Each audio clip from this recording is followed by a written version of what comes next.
This is ZNS Total Sports, brought to you by Fourth Terrace Diagnostic Center.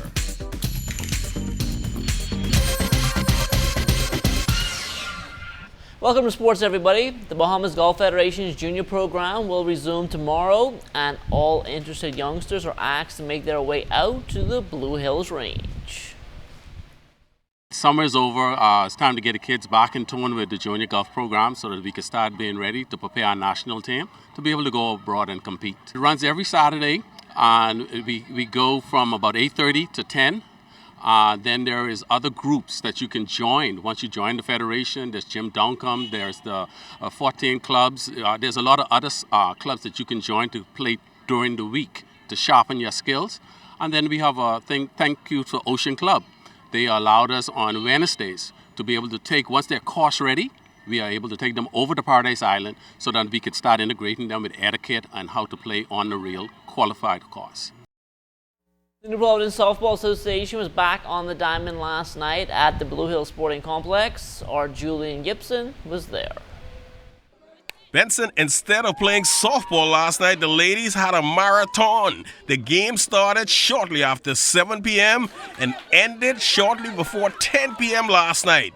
It was the COB Lady Caribs edging out the Lady Stingers in 8 innings, 19-14. We're still hoping to get into the playoff. We have about 4 more games left. And if we could hold on and win the 4, then we get a chance to get in. That team we just beat tonight is right ahead of us. So they're like 2 games ahead of us, and they get at least 4 more games to play as well. So if we could hold on and they lose some games, we still have a chance. Now for the Lady Stingers last night, the loss was very disappointing. Losing pitcher Tila Johnson, your ball club was able to hang in there, but you came up empty. Ain't no stuck, man. Just the umpire calling bad all night. You know, they don't know the game.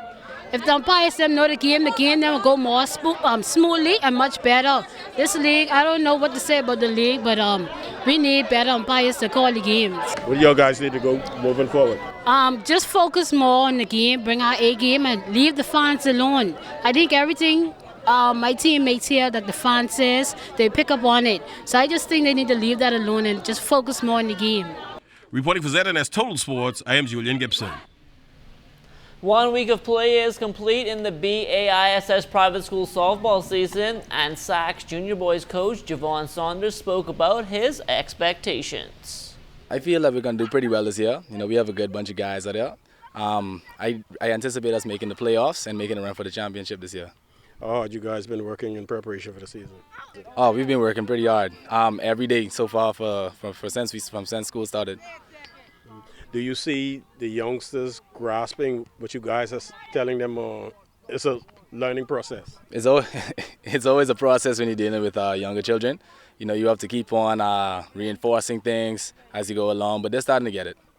How much pressure on a young man like you filling in for a veteran Hall of Famer, John Todd? Any pressure? Honestly, no pressure at all. I don't really try to strive to be like Mr. Todd. He's a legend right now, and that's not really my goal. My goal is to do the best that I can and make a name for myself. What did he tell you going forward? Just do my best, you know, try to do things that would help me to do the right things, you know, and just work hard. Now, SAC is also looking to make some noise in the junior girls division, with Coach Vernice Russell calling the shots.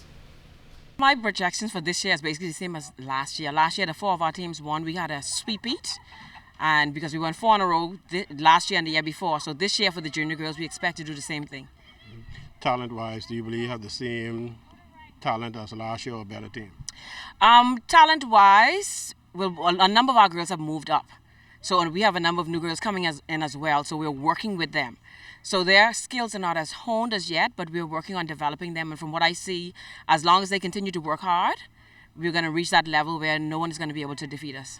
I was listening to you just a while ago. Are they getting the message, listening, following your instructions and all of that? Well, it's a work in progress, and we see them progressing.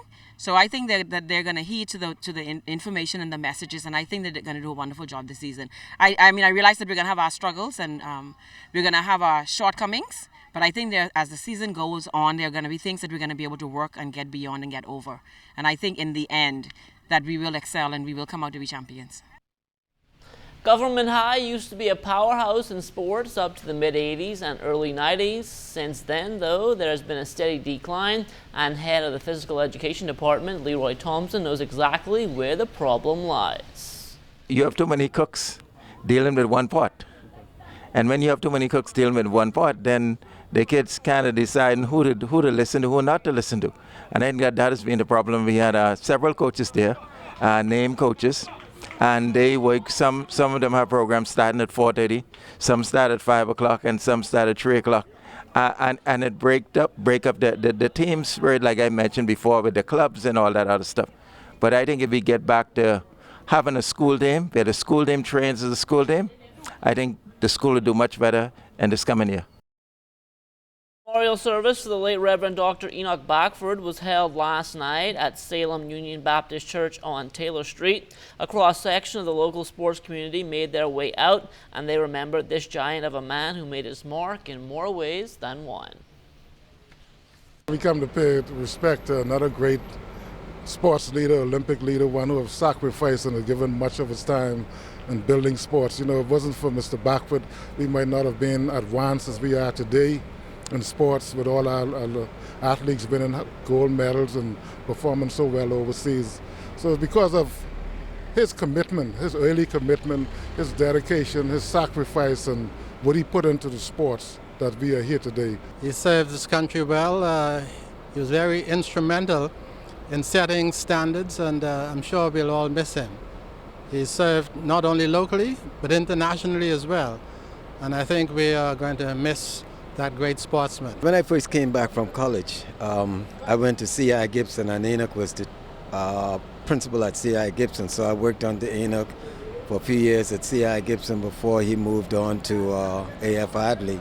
So, you know, that was something that I always say. He taught me a lot when it came to administration. You know, I was a physical ed teacher, but, you know, being an administrator in the school, as far as administering sports and physical education programs, it really helped me along. Mr. Backford's similar to Boswick. They come from the old school. They can get it done. I learned a lot from them.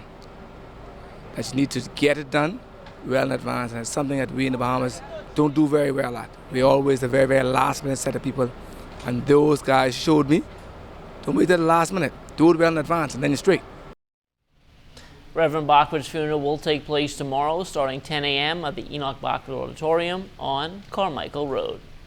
And that will do it for sports. Stay tuned. Your weather forecast still to come.